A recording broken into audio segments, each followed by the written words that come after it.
So let me show you something here. I'm going to add another shape to the bottom here. You see right there?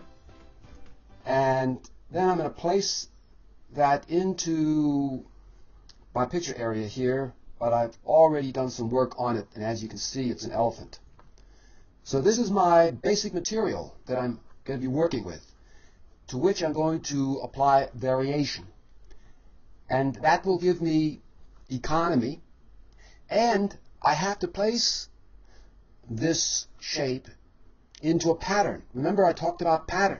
So it's pattern and it's economy that you also need to apply, in addition to repetition, variation, and novelty.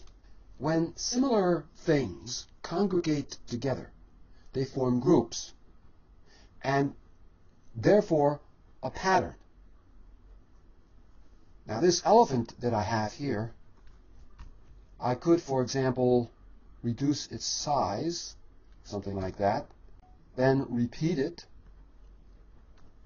and reduce its size even more, place it back here somewhere, and toward the upper part of the picture area, which suggests distance. He is further away.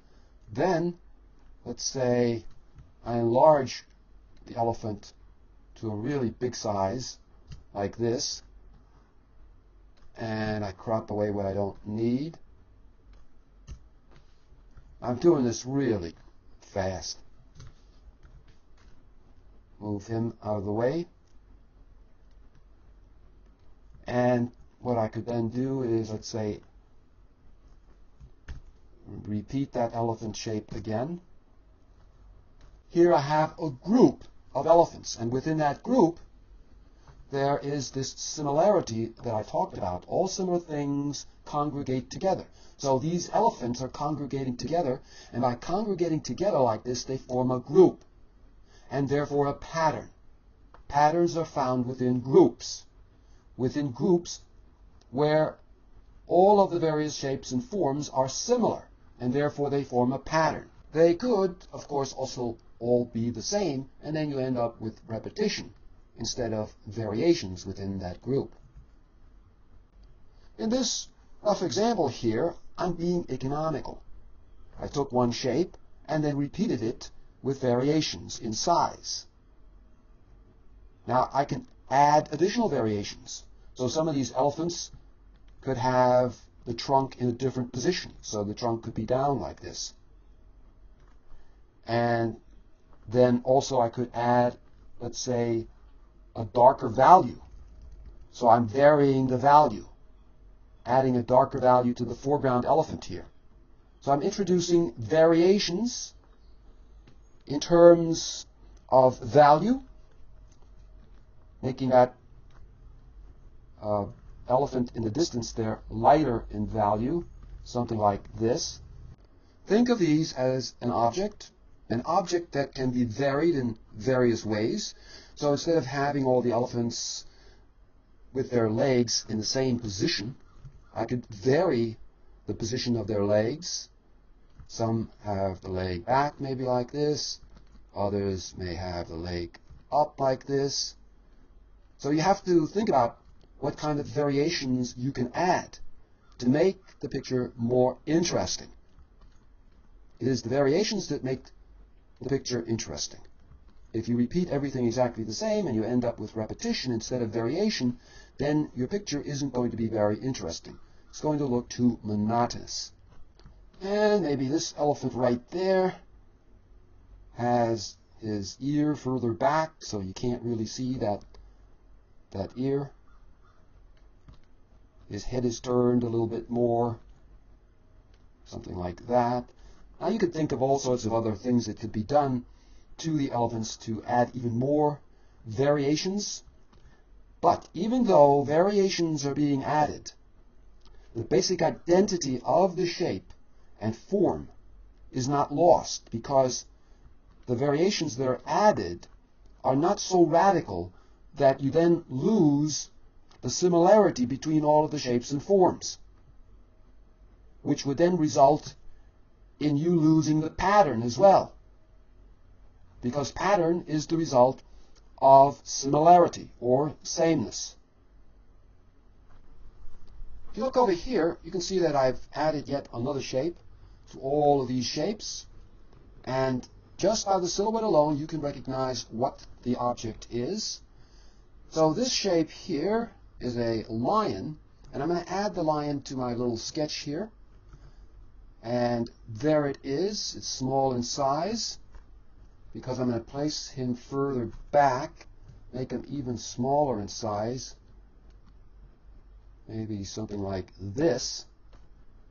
And then I'm going to add some grass that he's sitting in, like this. And you can see that his shape is different from the shape of the elephant's. So I'm introducing a different shape and a different object. And by doing that, what I've done is I've introduced novelty. And I think I'll add some grass here, like this in the foreground. Now this is a very rough sketch, as you can see, but it gets my message across that I'm trying to inform you about the importance of pattern and economy and repetition and variation and novelty. And now I'm going to introduce another shape. Way in the distance there, I'm going to introduce a tree. And then I'm going to repeat that tree with variation. And repeat it again.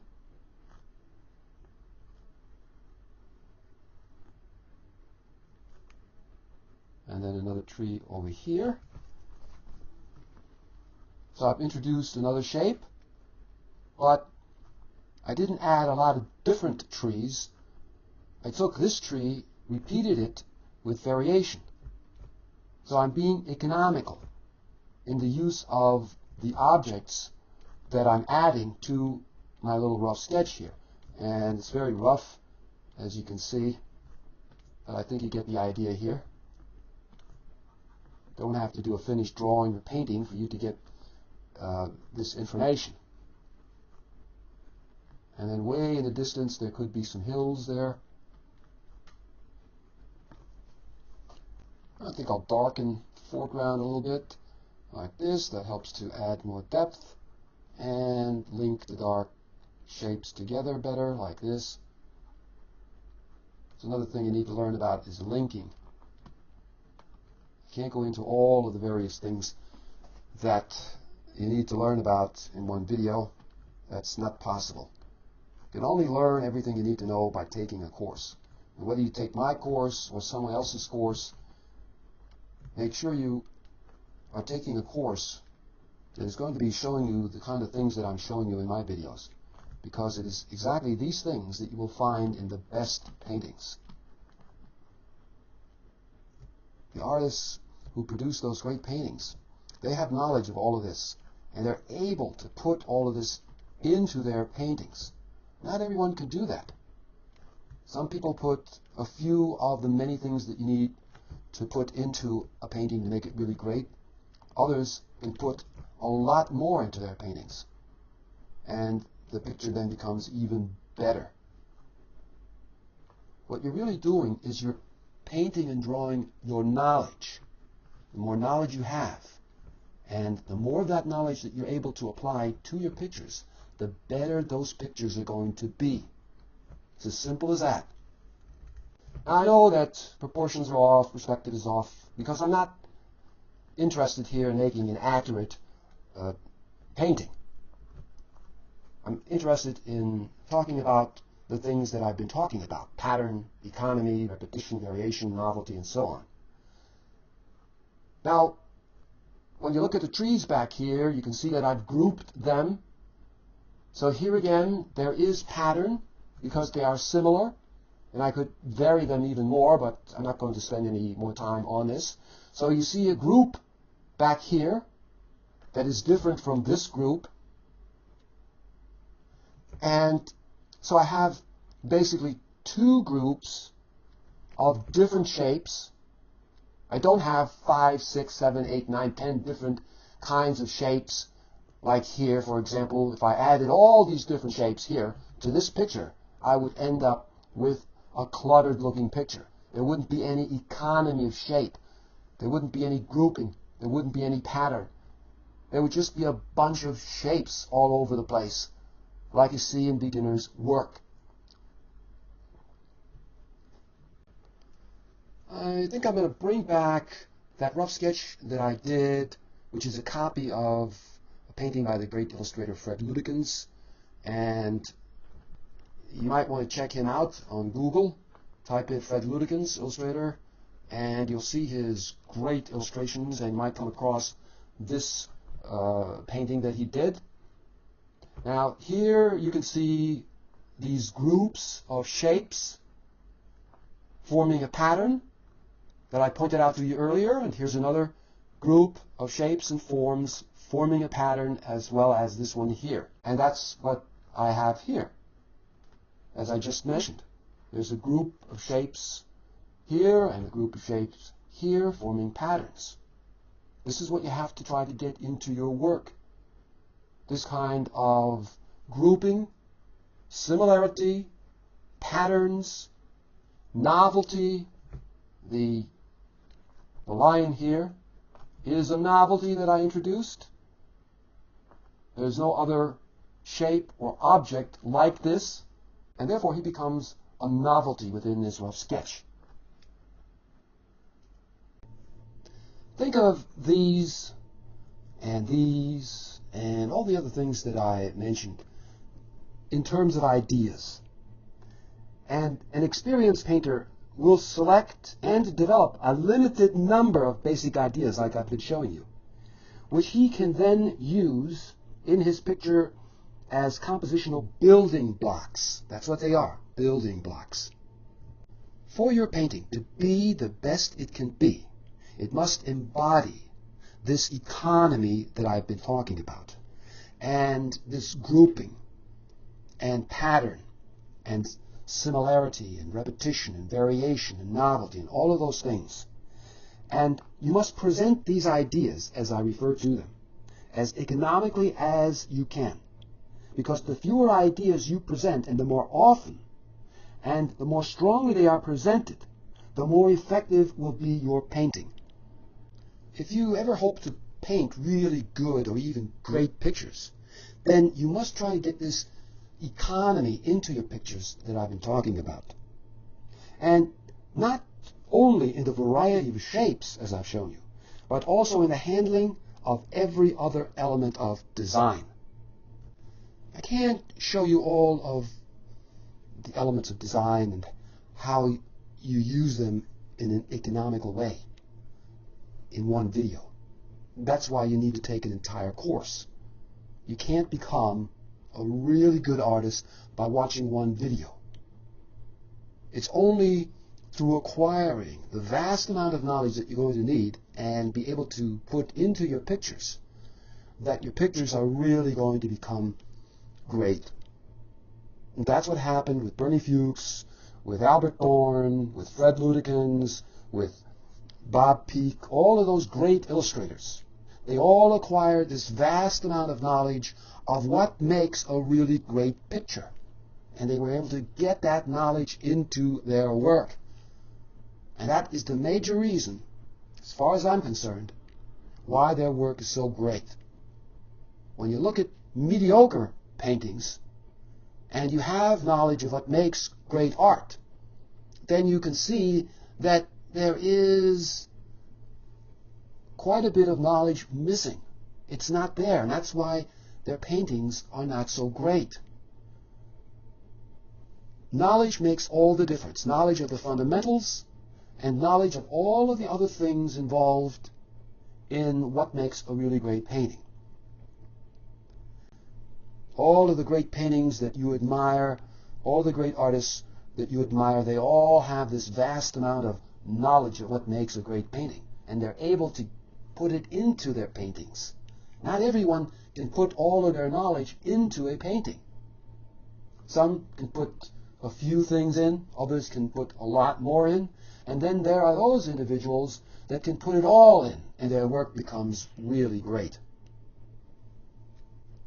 Some of these illustrators, such as Bob Peak and Bernie Fuchs, who is my favorite illustrator, when they left art school and they did art, their art wasn't as good as you would expect it to be after having gone to an expensive art school in which they learned all of these different things about picture making.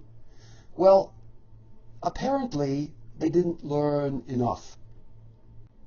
It's not until after art school that they began to learn those additional things that art school didn't teach them, which made all the difference. I sometimes wonder, well, what is it that these supposedly great art schools that these illustrators went to didn't teach them? Only later, after they left art school, they began to learn those additional things that they apparently didn't learn in art school. What was that?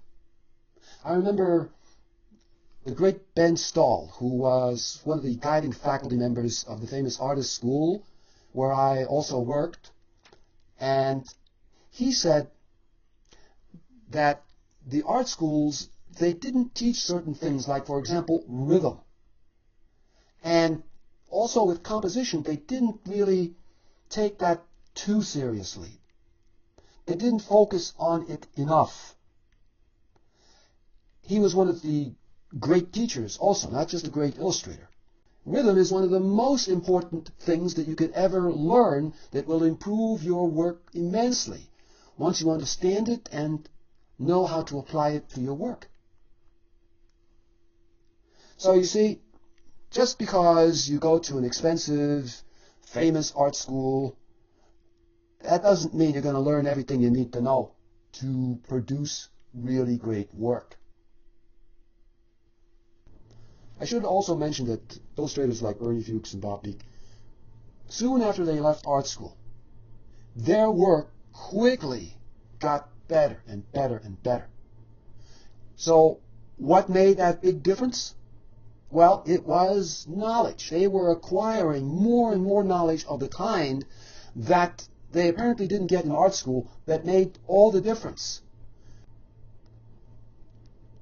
And they didn't have to work at it for 10, 15, 20 years like some of these art instructors seem to think that you have to work at it for such a long time before you become any good.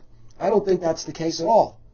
As soon as you have an important piece of knowledge, like I'm showing you in this video, and you are able to apply it to your own work, that mediocre work that you might be producing at this time is going to become much, much better. And then the more you practice what I'm showing you by doing a lot of practice drawings and paintings and trying to consciously get this stuff into your work, you're going to make rapid improvements.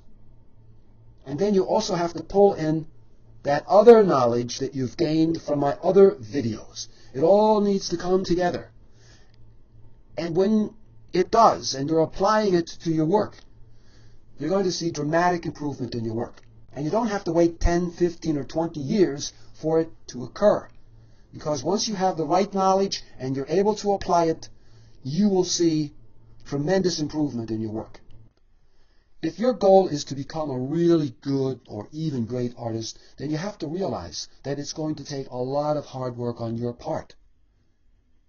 If you think you're going to become a really good artist because somebody said, take my course and in 7 easy lessons you're going to be able to learn how to draw, well, I can tell you right now that that kind of promise is a promise from a con artist. There is no such thing as being able to draw in 7 easy lessons. There is nothing easy about learning how to draw. But you have to love that hard work. If you don't, then this profession is not for you, because it involves nothing but hard work all the time if you want to produce really great work. There's no such thing as a masterpiece being produced in an easy way. You don't produce a masterpiece in 7 easy lessons. That's just plain crazy. If you believe that, then I have a bridge in Brooklyn that I could sell you for a very low price. I did another rough sketch, as you can see here. And this sketch is typical of the kind of painting a beginner might do. A beginner will put in a lot of different objects and a lot of different shapes because the beginner has no clue, does not know about the importance of repetition with variation and the introduction also of novelty or strong contrast to form a pattern, and the importance of economy. So the beginner has no clue about those things, and therefore the beginner ends up with a painting that lacks unity and harmony. It doesn't hold together because everything is too different.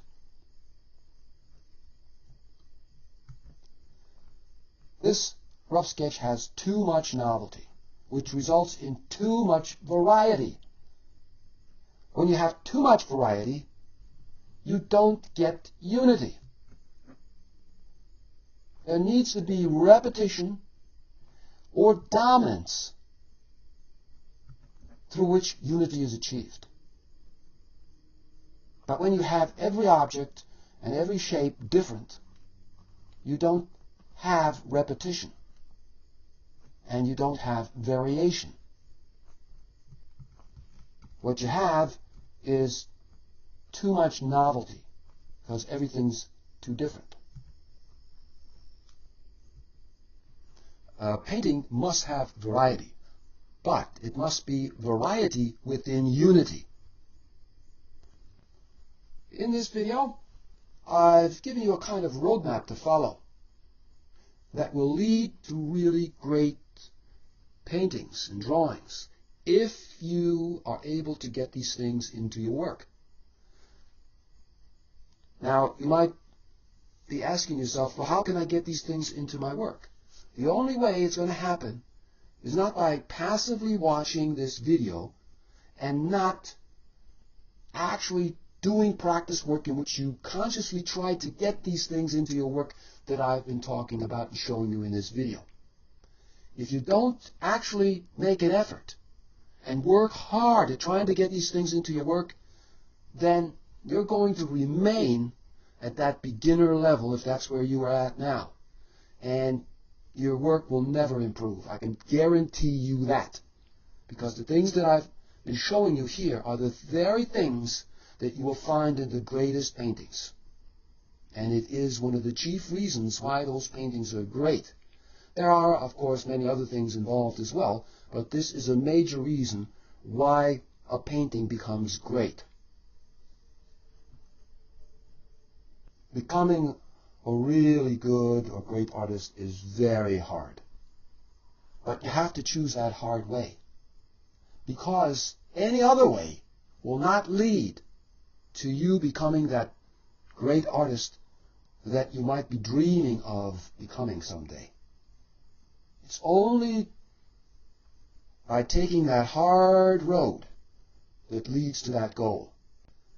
I'm reminded of what President John F. Kennedy once said when he talked about going to the moon before the decade is out.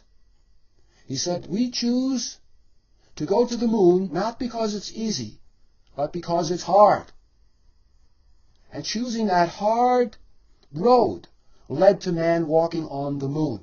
If the easy road were taken, that accomplishment would never have happened. So, be willing to take that hard road and not the easy road, which doesn't really lead to anything. But the hard road can lead to accomplishments like men walking on the moon, or like you becoming a great artist. But if you take the easy road, it'll never happen.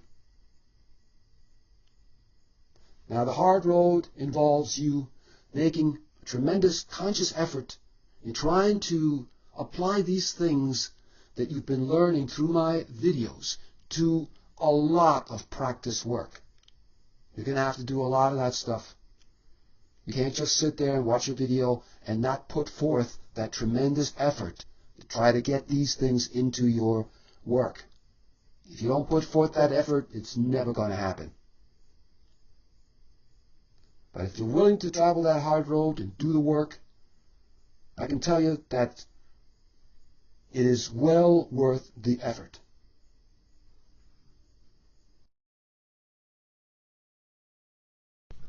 I want to talk about these shapes down here that I've been showing you throughout the video. So, as I've been explaining, I could take one shape like this that represents a particular object, like a tree in this case, and then I repeat that tree with variation in size, and the shape will vary, but the character of the shape will remain the same, this curving sort of character that this shape has. That will remain the same, even though the tree is going to change, but the object remains the same. So it's repetition of object and shape.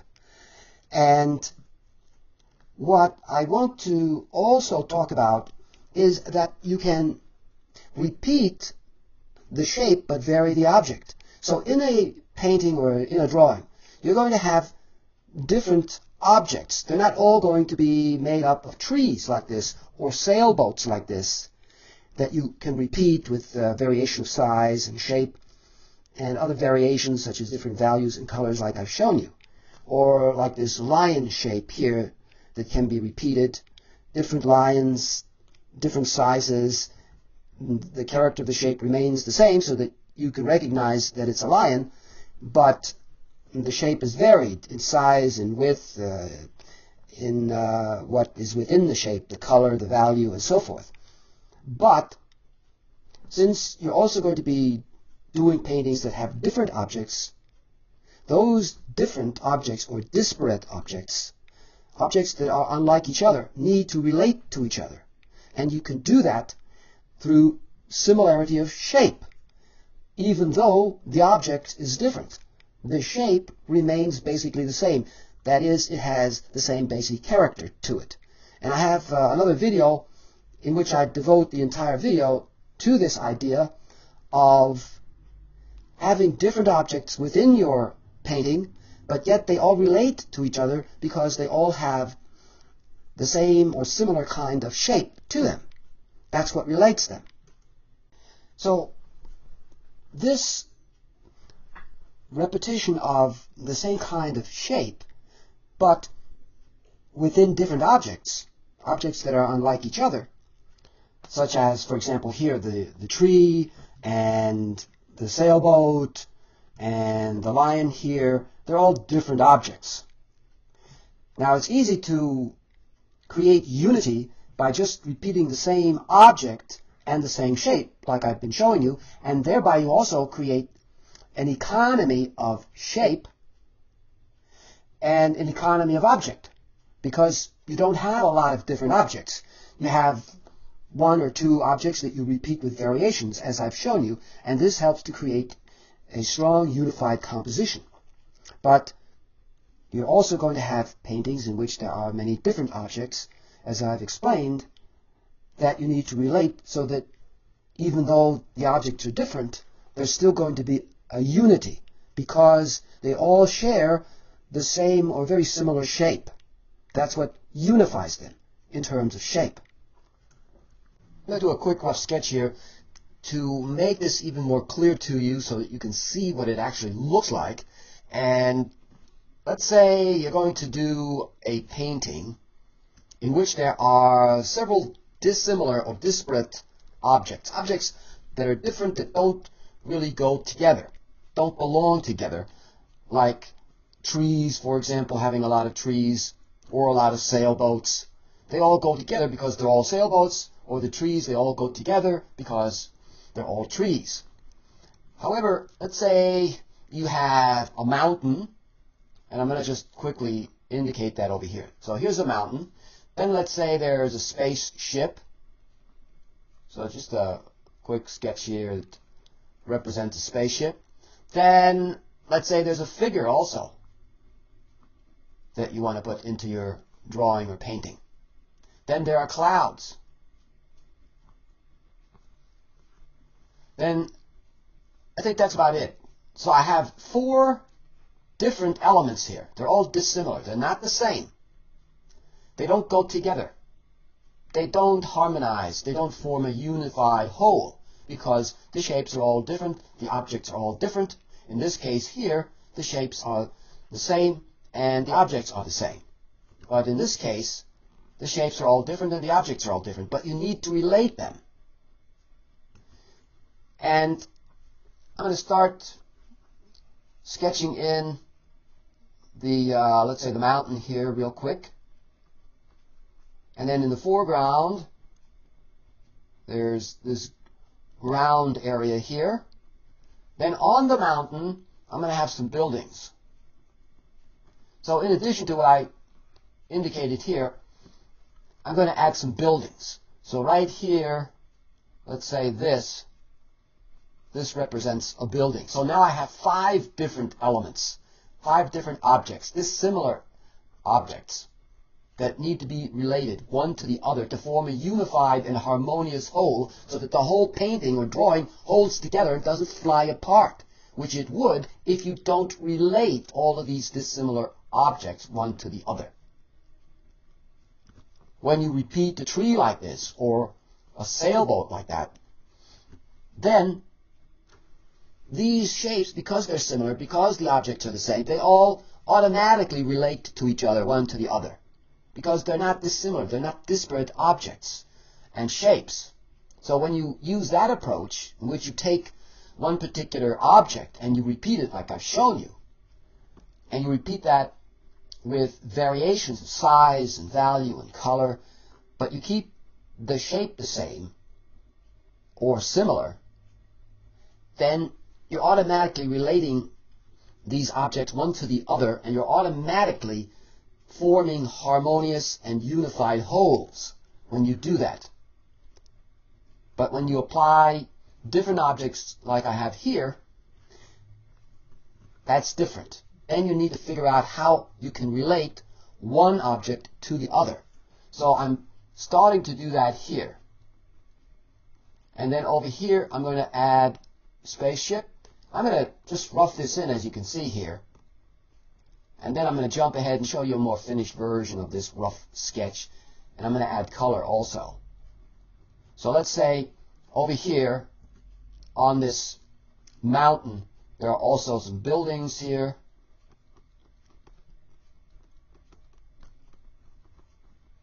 And then there are these steps leading up toward the buildings on top of the mountain. And then right over here, I'm going to have a spaceship. Now, when you look at this really rough sketch, you can begin to see how I'm relating one different object to another through shape. And I'm going to add a suggestion of clouds. And then some distant mountains. Now, when you begin your sketch, keep in mind what kind of shapes you're going to need to apply to these different objects, these dissimilar objects, in order to relate one to the other. And when you look at my rough sketch here, you can see that I kept in mind these triangle-like shapes for these different objects. This landing platform right there where that spaceship is going to land is a triangle. The entire mountain here has a triangle shape to it. Even the clouds here have a triangle-like shape. The distant mountains have triangle shapes.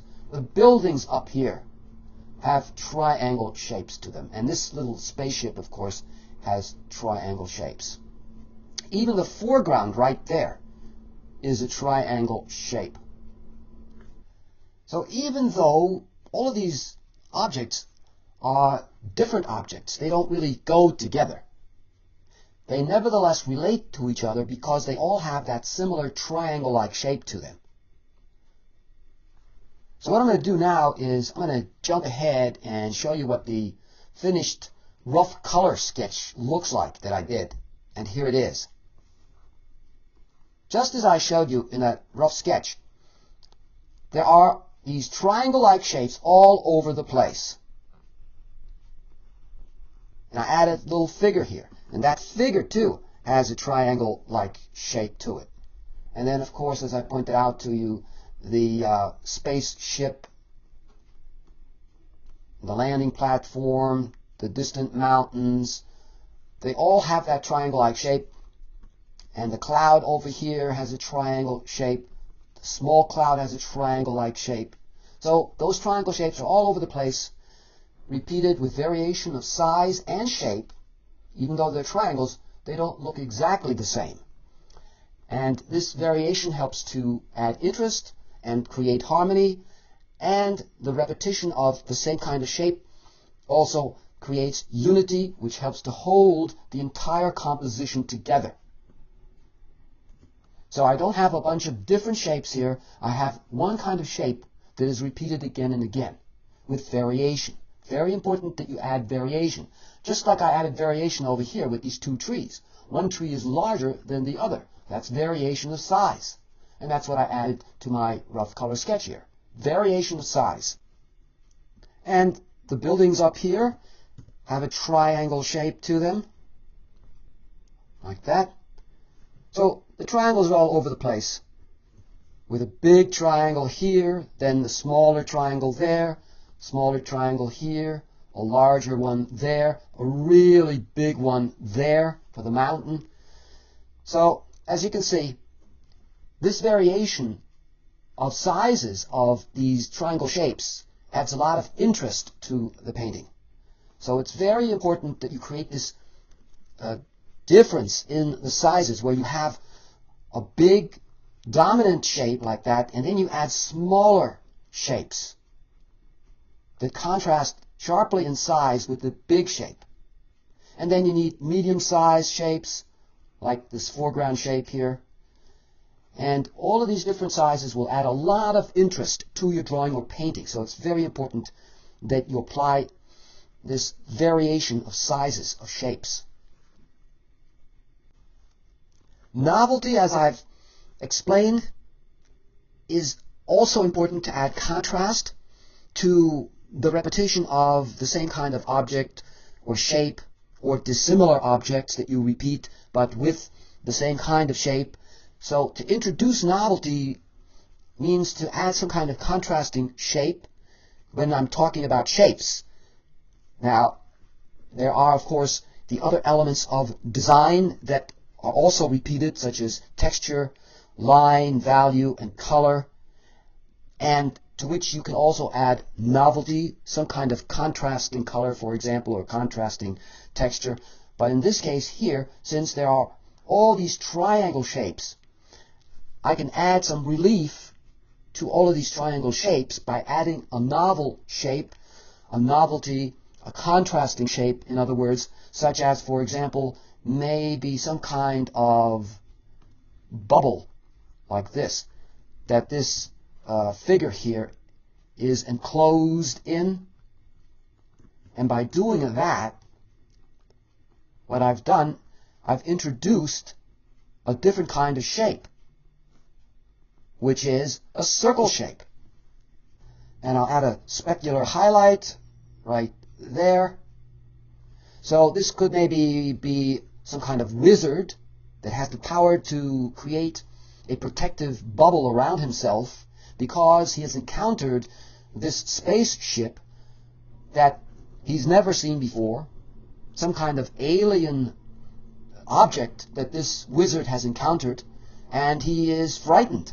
So he creates this bubble around himself to protect himself from anything that might be harmful coming from this object, this spaceship. But he doesn't know it's a spaceship. So, therefore, he's afraid, and he's created this bubble around him to protect himself. Adding a contrasting shape, like I did here with this circle, also creates emphasis. Because that circle shape is so different from all of the other shapes, it draws the attention immediately to this area of the composition. It's like this, for example. Take a look over here. See right there. Let's say I do something like this.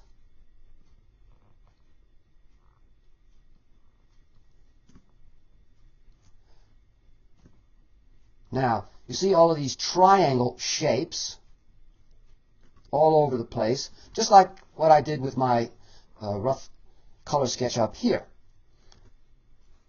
Now, if I add a circle, let's say right there, the eye is immediately attracted to that circle. And that's because that circle contrasts sharply with all the other shapes, which are all triangle shapes.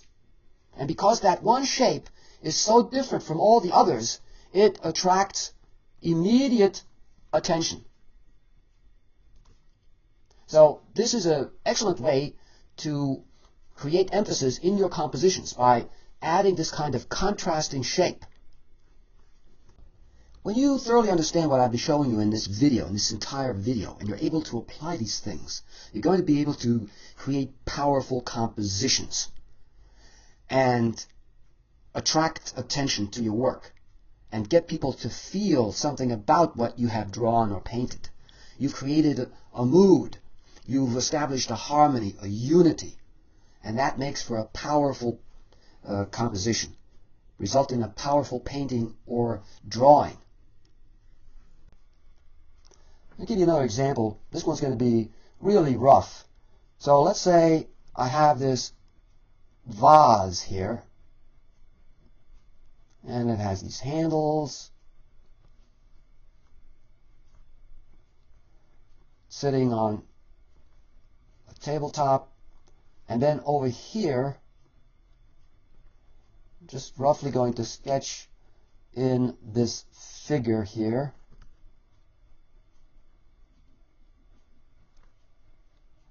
Like this.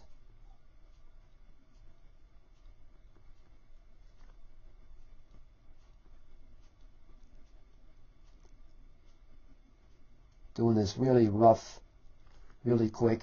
And this figure is standing, let's say, in front of this mirror.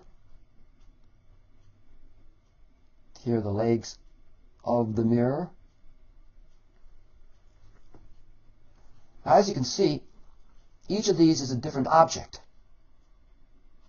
They're not the same kind of object like the tree over here, having just one kind of object repeated like that. Here, I'm not repeating any kind of object, and each object is different, like I said. But they all relate to each other, nevertheless, even though they are all different objects. Now, how did I do that? Well, it's because they all share a similar shape, a curving shape. You see a curving shape here. And then when you look at the figure, you see a curving shape here as well. And then you see a curving shape here for the legs of this mirror. And the mirror itself has curves to it. Also, the tabletop on which the vase sits has a curve to it. So because these different objects, these dissimilar objects or disparate objects have this curving shape to them and these curving lines, they all relate to each other even though they are different objects. So you see, when you're drawing the different objects, think about what shapes you need to establish so that all those different objects will have a similar shape to them, so that you are repeating a particular kind of shape. So this rhythmic, curving, sensuous line and shape is found in the curving, sensuous shape of the figure, thereby relating the vase to the figure. Even though they're different objects, they now relate to each other. Strong relationship is established. And relating one object to another, one shape to another, is how you establish a harmony of shapes. There's a harmony of shapes here. And that harmony is very appealing. That's what people love to see. They love to see harmony. So this is a very important lesson for you to understand. You need to do a lot of practice work. Try to think of other shapes that you can apply to different objects to relate them. Other shapes than what I've shown you here. But you also need to remember that there are only really three categories of shapes. There's the circle category, curving shapes. There's the square category of square-like or rectangle-like shapes. And there is the triangle category of shapes, angular shapes, triangular shapes. So check out my lesson on shapes in which I go into all of this in much more detail, showing you how all shapes are variations of these three primary shapes. So when you're drawing different objects, you need to apply either circular shapes, rectangular shapes, or triangular or angular shapes to those different objects. Pick one and apply it to all the different or dissimilar objects, and thereby you'll be able to relate one to the other, and then add a contrasting shape, a novel shape, such as I did over here in this example, adding that circle to all of the triangles in order to create emphasis to draw the viewer's eye to the center of interest. That's where the center of interest is, where the strongest emphasis is located. And you can create that strong emphasis through shade contrast, just like you see here, and like I showed you in my rough color sketch. Now, if you want to learn even more about relating dissimilar objects, then check out my other video that also goes into this and shows you another example and other examples. What I've done here is I've applied a principle of design called repetition with variation. The repetition is the repetition of these curving shapes. The variation is the fact that I've used different objects. So therefore it's referred to as variation of objects, but I've repeated similar shapes, curving shapes, so I have repetition of shapes. So the plan is repetition of shape with variation of object. That's the plan of organization. And I talk about plans of organizations in other videos that you'll come across in my course. So a plan of organization brings order to the composition. Order results from the fact that I don't have a bunch of different shapes. Although there are different objects, the shapes are basically the same. They are these curving shapes. And the handles here as well. And that's what brings order to this composition of different objects.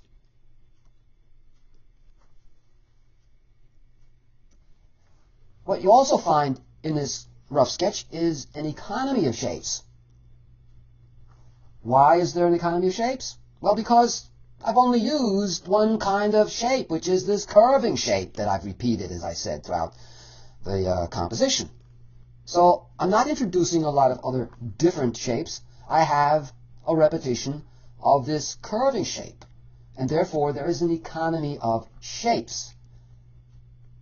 The shapes all have a similar appearance, a smooth edge to them. Like that. And they're all curving. I'm going to bring in the brush palette. I'm going to select this particular brush here, and I'm going to make a shape here like that. Then I'm going to make another shape. Again, using that same brush. And another shape. When you look at all these shapes here, you can see that they all have a similarity to them. They all share a certain character. And that character is this kind of box-like or rectangular-like shape. Therefore, all of these shapes are related because they have that similar character to them. But let's say I introduce a different kind of shape by selecting a different kind of brush, and I introduce this shape. When you look at these shapes that I just introduced here, and you look at the ones that I added earlier, and you compare them, you can see that these shapes here, let me just change this to red, that these shapes don't seem to relate to these shapes because these shapes look different.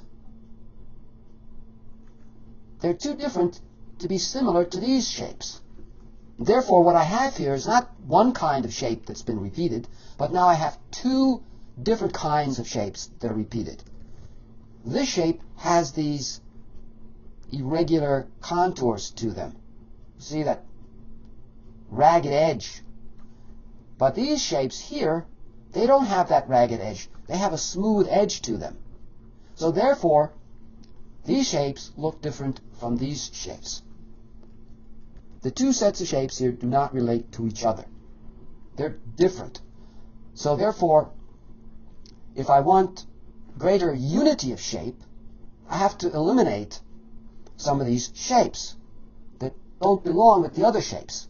So if I did something like this, let's say, let me just get rid of this and this shape. Now I have greater unity of shape, and I have greater economy of shape, because instead of having two different kinds of shapes, now I have only one kind of shape, this rectangle-like shape. So there's greater unity here. Now here's a different brush, creates these ripples. And if I add another shape over here, that shape looks similar to the first one, because they both share these ripples. So therefore, this shape relates to this one.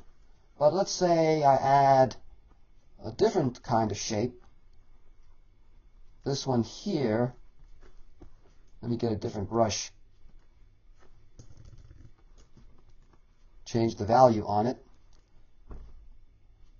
Make it more smooth looking, so it doesn't have those ripples. And then I add another shape over here. Now you can clearly see that these shapes, let me just change this to red, these shapes don't look like they belong to these shapes. They look too different. This shape looks similar to that one, therefore it looks like the two relate to each other. But they don't seem to relate to these two shapes, because they're too different. I went ahead and selected another brush and then changed the spacing of that brush. See it right down here. And then I'm going to add that over here like that. And then up there as well. Now those shapes look different from all the other shapes. They don't look similar enough to the other shapes to relate them to the other shapes. So here I have three different kinds of shapes. I don't have economy of shape because I have three different kinds of shapes. And I can increase the number of different shapes by adding yet a different kind of shape by selecting a different brush. So something like this. These little spikes coming out like that, you see? That shape doesn't relate to any of the other shapes. Now I have even more shapes that are different, dissimilar shapes. So what I have here is a lack of economy of shapes. There are too many different shapes, different looking shapes. They don't form a harmonious or unified whole because they all look too different from each other. So in order to create an economy of shape, I need to eliminate some of these different looking shapes and just end up with one kind of shape that I repeat again and again, and then I can add one or two contrasting shapes, just like I did with that circle shape in my rough color sketch. So in order to create emphasis and draw the eye to the center of interest. So let's say I get rid of some of these shapes, like all of these here. Just roughly do this. And also these shapes as well.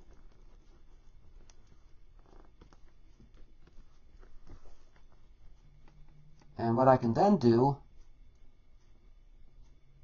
is repeat that same shape that I have there now. And I'm just trying to find where that shape is. Right here. Now, I'll repeat that shape like this. And you can see that now there's a greater feeling of unity because all of the shapes look similar. They're not exactly the same, but they look similar enough so that they look like they belong together, like they relate to each other. And I have economy of shape because I only have one kind of shape here, not several different looking shapes like I did. So if you want to create harmony and economy and unity, you need to use shapes that look similar to each other, that are repeated again and again. I'm going to try to turn this into some kind of picture. And what I'm going to do, first of all, is get rid of this shape up here. And maybe this is a beach scene. These might be some kind of bushes on the beach. And suggestion of the water back here. And then what I'm going to do is I'm going to introduce a different kind of shape right there. And you can see that that shape doesn't seem to belong with those other shapes. It looks too different from those other shapes. And that's because I've purposely introduced a novel shape, a novelty, a contrasting shape, just like I did with my rough color sketch, if you remember. This helps to add interest and emphasis.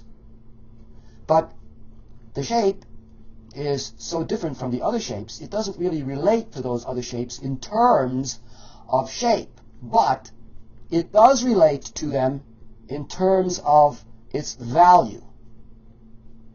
So I'm going to darken the value a little bit more, something like that. You see, that value is similar to the value that those shapes have. And because of that, even though the shape is quite different in character from these other shapes that have those spikes, and this shape doesn't have those spikes, it relates to them because that shape has a similar value to all these other shapes. This shape, which is so different from the others, has something in common with them. It's their value. And because it has that value in common with them, it now relates to those other shapes, even though it's so different. Now here's yet another example. Let's say I use a shape that has this kind of texture to it. You see? The stipple kind of texture, suggesting bushes, something like that. And then if I repeat that same kind of textured shape over here, you can see that those two shapes seem to belong together, relate to each other, because they look similar. They have that stippled look to them. But as soon as I introduce a different kind of shape, like this, that doesn't have that stippled look, that doesn't have that texture, but rather is a smooth-looking shape, a solid shape, solid-looking shape, you can immediately see that that shape doesn't seem to belong with the other shapes because it's too different looking. So here I have two different kinds of shapes instead of one kind of shape. The more different kinds of shapes I add, the less economy of shape my composition will have, as I pointed out to you earlier in those other examples.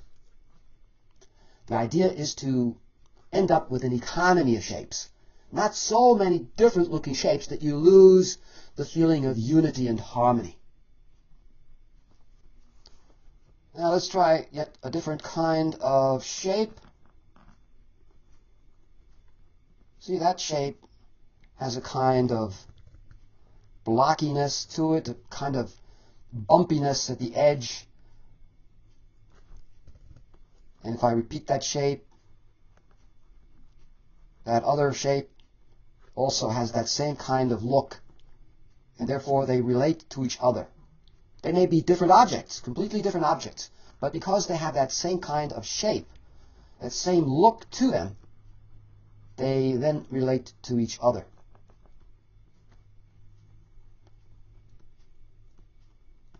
So this could be some kind of creature here,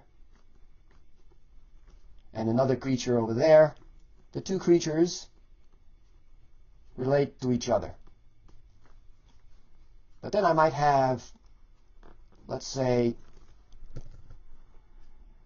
a mountain back there. make a lighter value.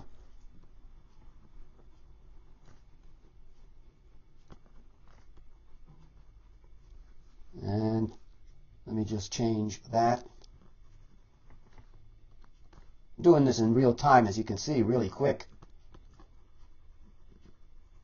So that mountain back there has a similar looking shape to it. So even though the mountain is a different object, it still relates to these two creatures in the foreground because it has a similar shape like the creatures have.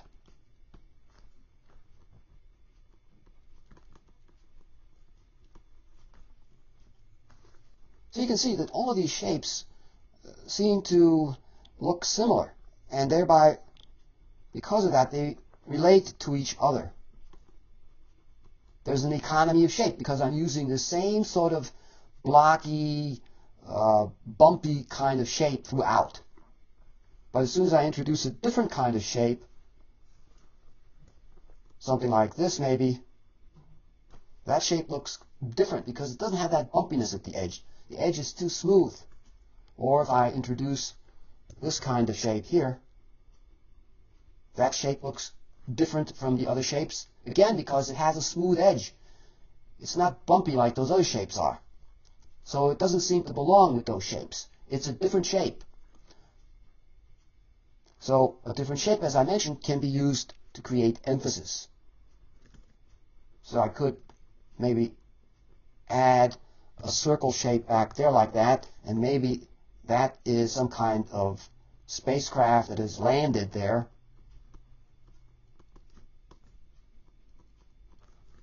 Now, I'm just doing this really quick, as you can see.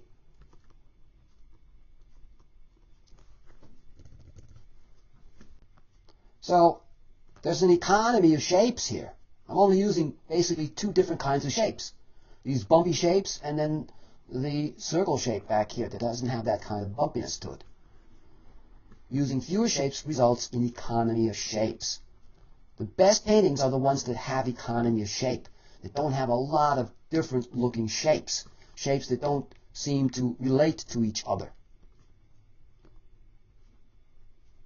Now, I could do a lot more on this sketch here, but I don't want to do too much on this. This is just to give you a rough example, another example of different kinds of shapes that, when repeated, can relate one object to another